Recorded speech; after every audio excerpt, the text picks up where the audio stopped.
Okay, Daniel, let's do this. Yeah, I'm as ready as I can be. All right. Today we're using a smaller construct. The last projection was too large. It required too much focus to stabilize. So this time, you'll form just one room. No branching. One room, one door. Right. A single-room construct is easier to maintain. The door is the only complex element. Correct. The door is the experiment, not the room. Got it. I'll link it to a familiar location. Familiar memory should reduce drift. Still using the Victorian parlor? Yeah. Midday light, domestic interior, neutral setting. I'll monitor from here. You describe what you see as it happens. I'll keep you oriented. When you're ready to return, I'll bring you back. Understood. Begin your breath cycle whenever you're ready. Okay. Construct the room. Keep it simple. Let it form around you, not in front of you. Right. Okay. I'm starting to see color. The yellow of the walls. It's coming into focus.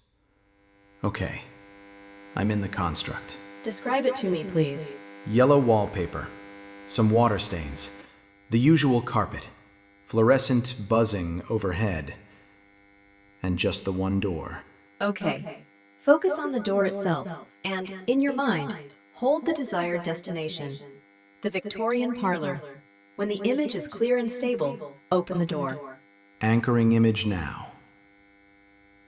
Okay. It's solid. Focusing on opening the door.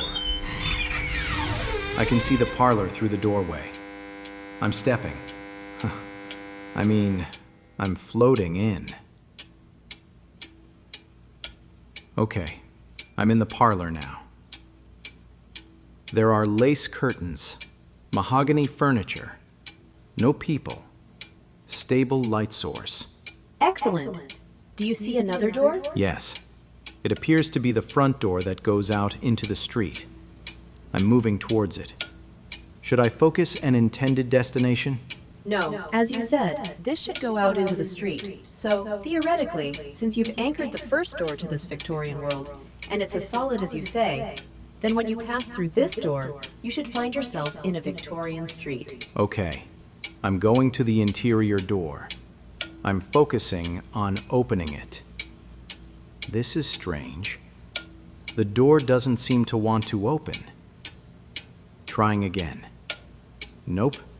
For some reason, this door won't open for me. Any ideas? Actually, I do. Although I know you don't like to pass through things when in your astral form. This is very true. It's very unnerving. But unless you want to cut this short and come back, I think it's the only thing you can do at this point. Okay. Here goes. Whoa. What in the world? What's going on? What do you see? Well, it's not a street. It's a new room. It looks like a 1970s bedroom. Paneled walls, shag carpet, posters, cars.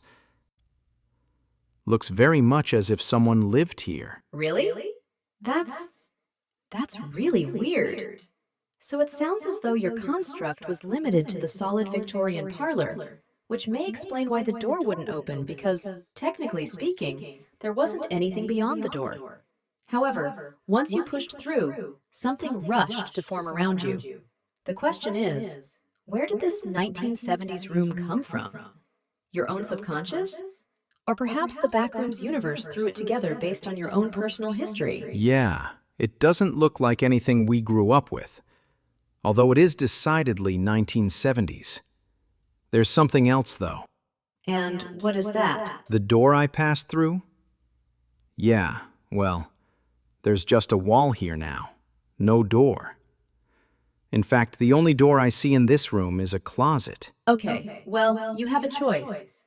I can pull you out here and we end this, or you can try the closet. Your choice. Well, we've come this far. Let's see what happens. Interesting. Again, the door does not open when I will it to. So I guess we're going to have to pass through again. Now I'm in a schoolhouse. Early 1900s. One room. Wooden desks. Chalkboard. Light is cold. Very quiet. The windows are frosted over. It must be winter. And once again, the door I came through is nowhere to be found. Okay, well, you're still just observing.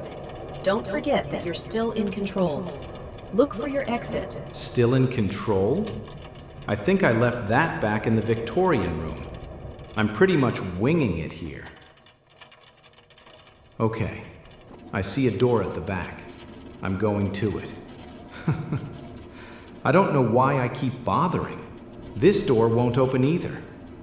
Perhaps I should just go through them and stop wasting my time. As much as I dislike doing it, here we go. Passing through. Okay, now I'm in a rather bland hallway. Narrow, fluorescent lights. Only one door at the far end. I'm moving toward it. Do not rush. I hear airflow. Like there's windstorm outside, if that makes any sense. Whoa! The door at the end just burst open. Too bright. Can't see. Oh my God. Oh my God. I'm falling. I'm falling. I didn't step. I just... Okay, I'm very high up. Clouds below. No ground. No ground yet. Daniel, breathe. You're spectral and you are not in danger. Stay with me. Why can't you just float like you have been? I don't know. I can't orient. No horizon. Wind is loud. I'm dropping fast. I can feel it. Focus on describing. Description keeps you connected. There's something below. A building. Very large. Flat roof. Patterned.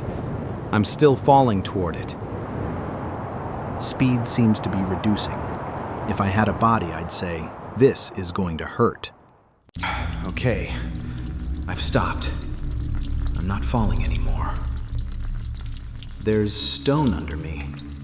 Rough. Looks damp. I'm in a corridor. Looks like something out of Dungeons and Dragons. If my nerves weren't fried, I'd think this was cool. Stay present. What do you see? Stone block walls. Old. The mortar is dark, mold or mildew.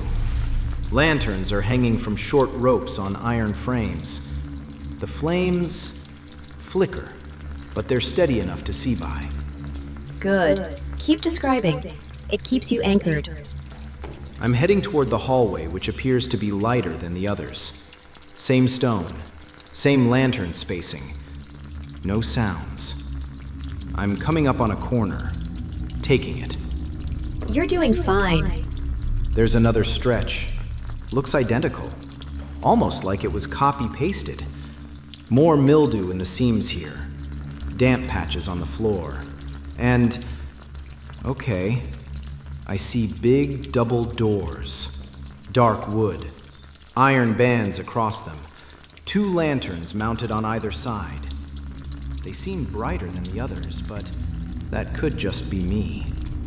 Okay, let's try the usual method. Yeah, I know. I'm focusing on the doors, willing them to open. Nothing. They're not responding. Same as the other doors earlier. Not surprising. We're so far off the path at this point. I would have been shocked if they did open. However, as you know, you can still pass through. You've done it before. Yeah, I know. It just feels weird every time. You're safe. Take your time and move through when you're ready. All right, going in. I'm through. And, okay, I know this place. I'm back in the yellow room. Same wallpaper, same hum, same ceiling lights. I know the back rooms usually gives everyone an uneasy feeling, but to be honest, after everything that has happened, this actually feels good. You made it back to your anchor environment. That's excellent. Okay, let's quit while we're ahead and let me bring you the rest of the way out. Just follow your breath.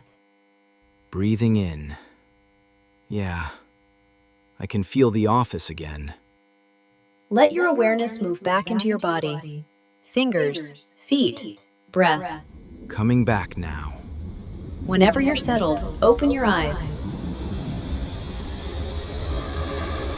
Welcome back. Take your time. Wow, that was certainly an adventure.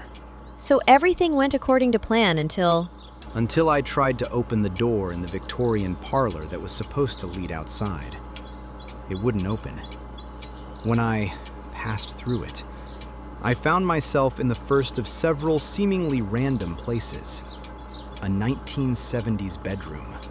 So you created the anchor in your mind, and the Victorian room appeared and was solid. However, once you attempted to pass beyond that room, the anchor was lost and the weirdness ensued. Right. And for the life of me, I can't figure out any connection between the 1970s bedroom, the single-room schoolhouse, the random hallway, and then that whole horrible experience of falling into that building, which looked like a dungeon inside.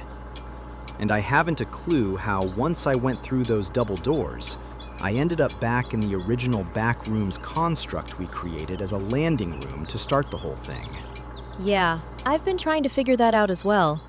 I thought, at first, that perhaps they came from your subconscious, but I think they would have appeared more like they do in dreams, where things don't quite fit and are more surreal. However, the solidity and completeness of these different scenes suggests that they were created by someone, or something. Although I haven't the foggiest as to who or what could have done that, let alone why. Okay, so now what? Before we go back in, what's the plan? Well, let me think. You were basically carrying the anchor for the Victorian parlor in your mind. When you attempted to pass out of the Victorian parlor, you were bringing the anchor with you, which could have caused it to lose connection with the parlor and, essentially, cast you adrift. I wonder if there is a way to attach the anchor to the construct itself so that you can pass in and out of it without impacting its integrity. So you're essentially saying that you want to anchor the anchor? Yes, exactly. I think I may have an idea. Do tell. Your office here has your name on the door. It basically tells the world that this is your office. What if we did something like that to the door leading into a particular construct? But instead of a sign that said Victorian Parlor, for example, it would be a symbol that meant everything that this particular construct is supposed to be. Daniel, that is brilliant. You're describing a sigil. I've used those many times in my other practice, although I'm not exactly sure how to best implement them in this particular case. I think I'll reach out to my teacher, Ms. Wren, and get her opinion on how best to proceed. I really feel like this is going to help us out tremendously. Alrighty then. Let me know what you guys come up with. For now, I need a break. Sure thing. You definitely earned it.